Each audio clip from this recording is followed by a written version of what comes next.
வணக்கம். இன்றைக்கி என்ன தலைப்புனா, கலாச்சாரம் குடித்தவங்களுக்கு 10 லட்சம் மு.க. ஸ்டாலின் வந்து அறிவித்திருக்காரு. அவங்க சாராயத்தை குடித்தா 10 லட்சம். இப்போ அந்த நெருப்பில் வெடி விபத்தில் இறந்தவங்களுக்கு 3 லட்சம் இருக்காங்க.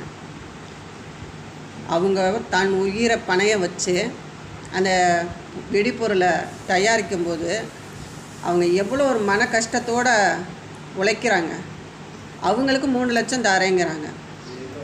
இது எந்த ஒரு நியாயம்? கள்ளச்சாராயம் குடிக்கிறவன் நம்ம நல்லா என்ன பண்ணுறான், சாயந்தரத்தில் போய் குடிச்சிட்டு வந்து மல்லாந்துக்கிட்டு பொண்டாட்டியிலேருந்து பிள்ளையிலேருந்து எடுத்துக்கிட்டு ரவுண்டு கட்டுறவனுக்கு 10 லட்சம்.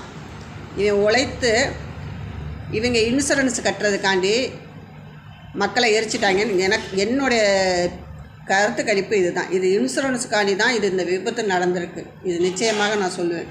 இப்போ இந்த உயிருக்கு வந்து 3 லட்சம் கொடுக்குறாங்களே, இது என்ன நியாயம்? இது என்ன அரசாங்கம்?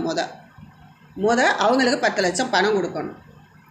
அப்படி விரவு கட்ட மாதிரி கிடக்குறாங்க. அவங்க அந்த உயிர் அந்த இடத்துல எப்படி துடிச்சிருக்கும். என்னம்மா அவங்க உடம்பு அப்படியே ஒவ்வொருத்தங்களும் அப்படி கிடக்கும்போது தன்னுடைய உயிர் போகிற மாதிரி இருக்குது. இது இந்த அரசாங்கம் பார்க்காதா?